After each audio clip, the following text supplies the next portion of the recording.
जालरविद्युतिमिन्दुकिरीटान्तुङ्गकुचनयनत्रययुक्तां स्मेरमुखीं वरदङ्कुशपाशं भीतिकरं प्रभजे भुवनेशिं।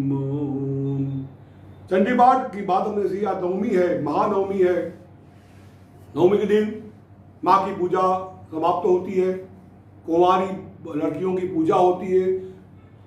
सर्वरूपमयीं देवीं, सब स्त्रियों में यदि देवी देखी जाए तो ये बुरे काम बंद हो जाएंगे। माँ, हमारे शास्त्र में बताता है, हर स्त्री में देवी का ही रूप देखो आप, हर बच्चियों में देवी का ही रूप देखो। इसलिए बालिका पूजन होता है, बटुक की पूजा होती है, छोटे बच्चे की बटुक के रूप में पूजा होती है। और माँ जगदम्बा की उपासना करने से आपको जिंदगी में, जीवन में बहुत सुख और शांति की प्राप्ति होगी। कि माँ जो दे सकती है वो कोई नहीं दे सकता है। माँ सर्व त्याग कर देती है, सब कुछ देती है। इसलिए माँ जगदम्बा आपको नवरात्रि के अंदर, नवरात्रि का फल आपको अच्छा देवे, आपकी कृपा करे। और आगे आगे भी बात करते जाएंगे, कैसे कैसे क्या क्या होता है, किस तरह से करना है, ये अब चालू ही रहेगा हमारे पास। आपको अगर अच्छा लगता है तो आप अच्छे लोग और लोगों को भेजो, चाहे ज्ञान की वृत्ति हो और लोग उसको पढ़े। और अगर आपको कोई प्रश्न है और आप पूछना चाहते हो तो ये व्हाट्सएप पर आप लिख के भेज सकते हो, फेसबुक पे लिख के भेज सकते हो, हमारी वेबसाइट पे लिख के भेज सकते हो। अब आज रामनवमी है और भगवान स्वामीनारायण का भी जन्मदिन है। आज दोनों देवताओं का जन्मदिन है। रामो धर्म विग्रह, राम जैसा पुरुष इस विश्व में कोई हुआ नहीं है और शायद होगा भी नहीं।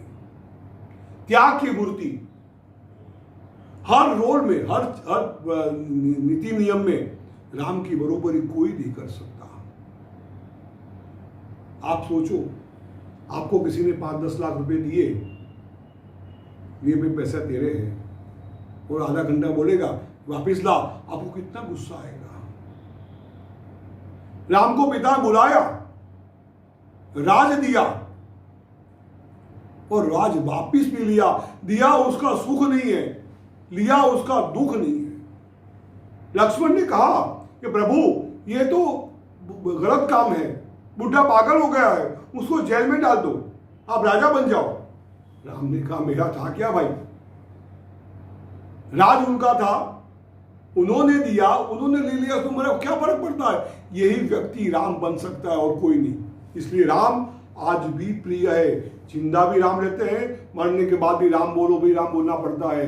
राम सर्वसे श्रेष्ठ देवता हुए, श्रेष्ठ अवतार हुआ, इसकी बरोबरी कोई नहीं कर सकता।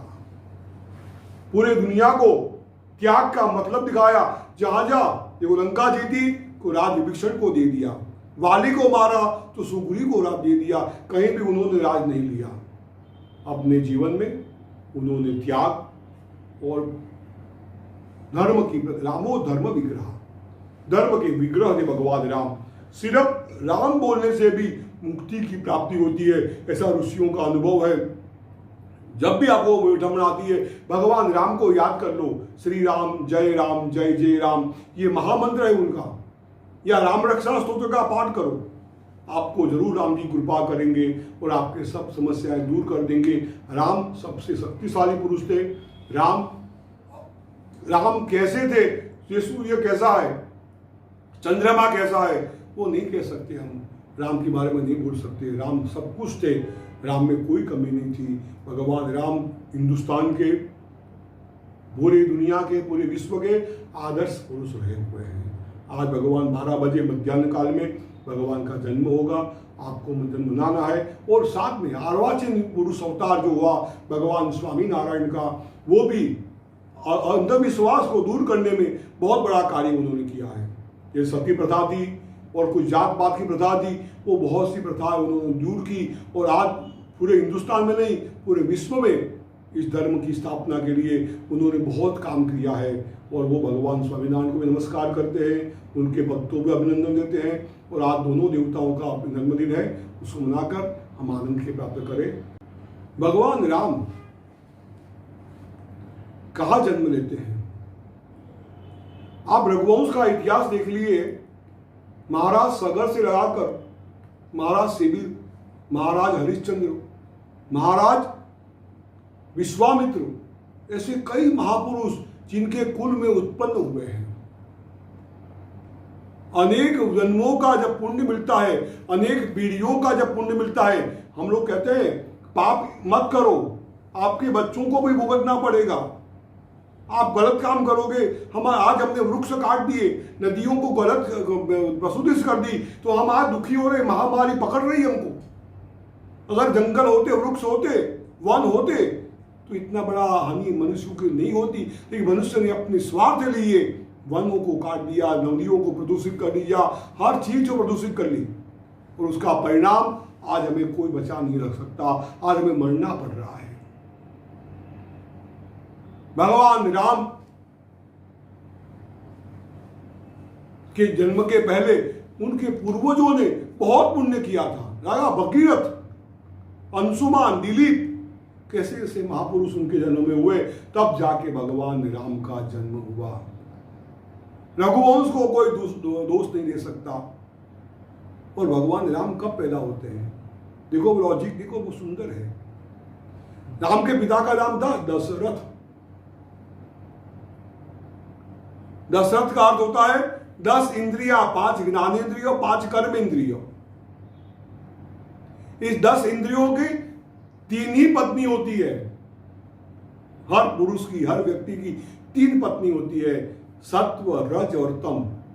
न 4 पत्नी थी, न 2 पत्नी थी, 3 पत्नी थी। जीव की 3 पत्नियां होती है, और उसको 4 ही पुरुषार्थ चाहिए। धर्म, अर्थ, काम और मोक्ष, 4 ही पुत्र हुए हैं। लेकिन जीव दशरथ जिस दिन तमोगुण के अधीन हुआ, तमोगुण का अर्थ होता है ईर्षा, द्वेष, लोभ, मोह, निंद्रा, आलस, ये सब तमोगुण के प्रतीक करते हैं। ये तमोगुण जब पकड़ता है आदमी को, तो 4 पुरुषार्थ उसको छोड़ के निकल जाते हैं। यही कहना है रामायण का कि आप तमोगुण के अधीन मत हो, लोभ के, मोह के, क्रोध के अधीन मत हो। जिस दिन अधीन हो जाओगे तो धर्म, अर्थ, काम और मोक्ष चारों 4 आपको छोड़ के निकल जाएंगे। राम का उल्ट होता है रावण से। रावण बुद्धिशाली था, ब्राह्मण था, 10 मस्तक की बुद्धि थी, 20 बाहों की शक्ति थी उसके अंदर, भगवान शिव का परम उपासक था। परंतु कामना ने पकड़ा, काम ने पकड़ा उसको, अहंकार ने पकड़ा। मेरी बहन का नाक कैसे काटा, और उसने गलत काम किया। जब भी आप गलत काम करोगे, अवश्यमेव भोक्तव्यम कर्तु कर्म शुभाशुभम, आपको अशुभ या शुभ जो भी कर्म करोगे उसको भुगतना पड़ेगा। रावण कितने बलवान था, लेकिन राम के हाथ से सपुत्रक बनना पड़ा उसको, क्योंकि अलग काम किया था, एक स्त्री का अपमान किया था। इतनी बुद्धि होने के बाद भी उन्हें स्त्री का अपमान किया, अपहरण किया, उसके फलरूप उसको सपुत्रक, खुद को नहीं पुत्रों पोत्रों के साथ मरना पड़ा। ऐसा काम मत करो, रावण का ये कहना है, ऐसा काम मत करो जो गलत हो, जो आपका नहीं आपके वंश का भी नाश कर डाले।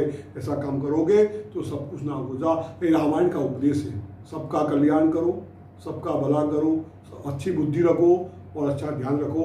भगवान राम और भगवान स्वामीनारायण कृपा करेंगे। जय श्री राम।